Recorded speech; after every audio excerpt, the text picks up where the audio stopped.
Today we are going to talk about major arpeggios for grade 5 Trinity Guildhall Violin exams. I got my friend the cat here, she's awake, and we are going to entertain her with some arpeggios.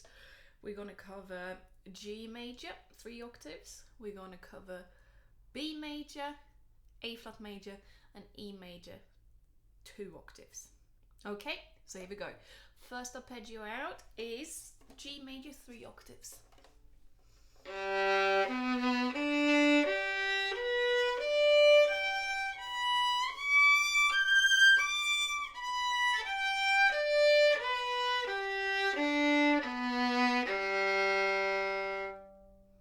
Easy peasy. Okay, we're gonna go over that again and I'm gonna talk about where we need to shift. So we start on open G, G, B, D, shift, G, first finger, 3rd position on the D string,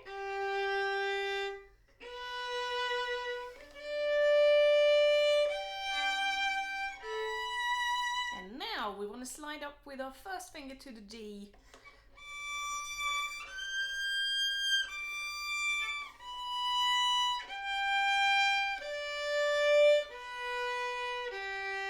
come back down to first position. Okay, so we have 1 shift on the D string. Okay, G is played in 3rd position with the first finger, and then we have 1 shift on the E string. You got to slide up, so you have first finger on the D, 6th position, and then you're up to the top note. Okay, and if you want to write down the finger pattern, I'll talk you through it. So on the G string we got 1, 2. Okay. On the D string we got none, shift, 1, 3. And then stay in position, A string, 1, 4, and E string, 2, shift, 1, 4. Coming back down, so same thing but backwards.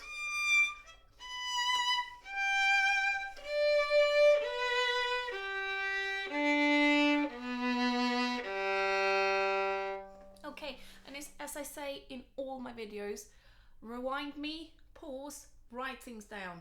Yeah, that's the good thing with videos, you can stop at any time and do what you need to do. Okay, next arpeggio up, E major.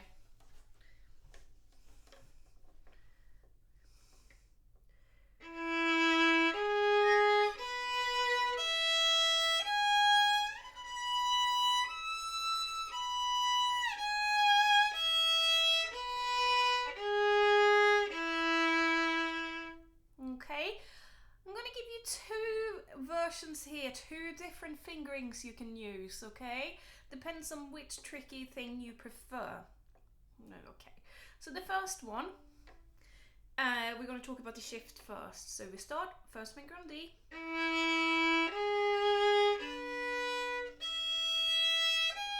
and now we want to shift up and have our first finger where our 4th finger would be, and then come back down to first position.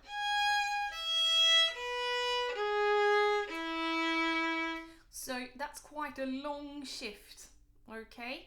But if you can manage that, then that's a very good fingering. Yeah? 4th position for the B. Yeah?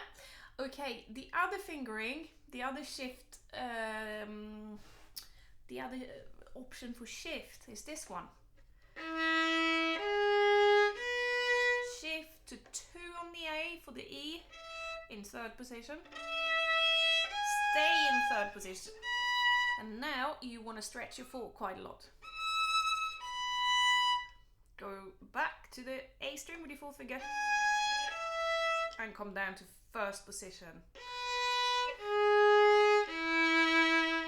Okay, so there's 2 options. It depends on what you prefer, what challenge you prefer. Long shift or quite a long stretch at the top, okay? Let's talk finger pattern for this one if you want to write that down. So we start on D. 1, 3. Okay. Then we have option 1. We're on the A string now. 1, shift, 2, 4. Go to the E string. 2. Stretch your 4. Back to 2. Go back to 4 on the A. And then 2 on the A. Back to 1. And then to D with your 3. Option 1 for fingers. Next one. So again, first position. 1, 3 on the D string. And then 1 on the A. Then open E. Then G sharp. 2. And then you shift, you got 1 way 4 would have gone. And then 4. And then back.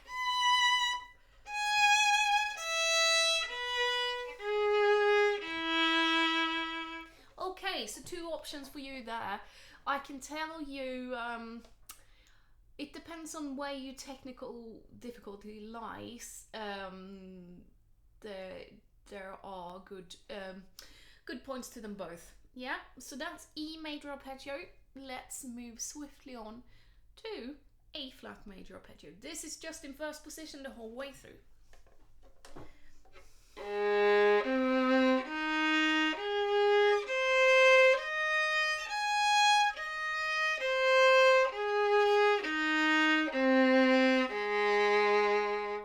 Yeah, this one, everything's flat or natural. Yeah, so make sure you start on your first finger on the G string, nice and push back, A flat.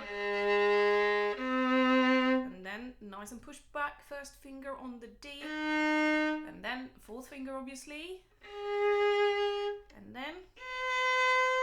then fourth finger again.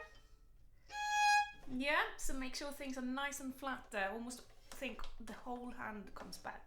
Right, let's go through the fingers just in case you want to write that down too, and use that as a tool in helping you to memorize things, because memorizing finger patterns sometimes helps. Yeah, so on the G string we got 1, 3. On the D string we got 1, 4. On the A string we got 2, 4. And on the E string we got 3. Okay, and then obviously reverse it on the way back. All right, A flat major first position. A bit easier than the other 2. Now, to finish off, we have B major. Now, B major's got a lot of chops, 5 to be precise. So, we want to use a few tips and tricks to get this right.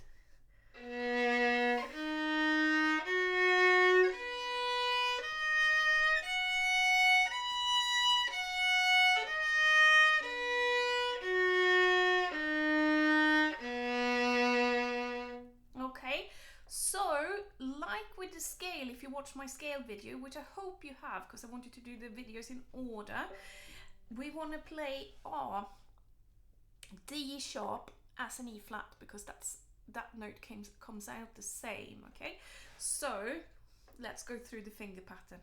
Yeah, so we start on G, 2, and then we go to D, push back your first finger as if you were going to play an E flat, but it's a D sharp, 1, and then 2,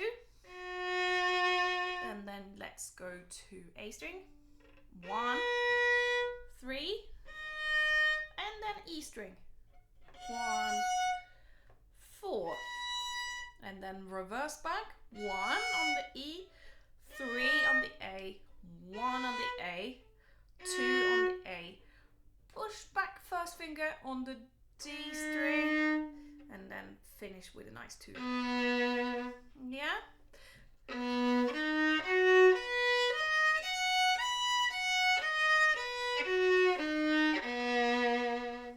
Okay, those are the arpeggios. Yeah. So I recommend, as in your exam, you are expected to play the scale followed by the arpeggios, that you pair up your scale with the correct arpeggio. So G major scale with G major arpeggio, and practice first the scale, then the arpeggio in a little unit. Okay, and when it comes to memorizing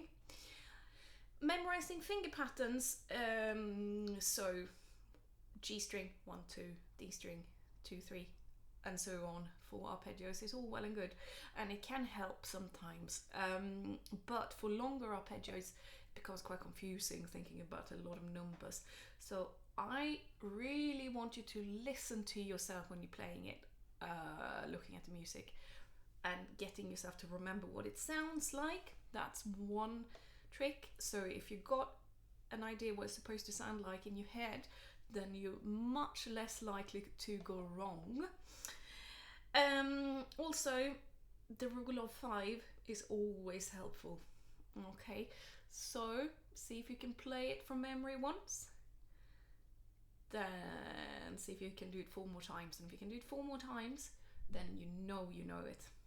Okay, right, you take care, and I will see you next time when we do some minor scales. All right, have a good day. Bye.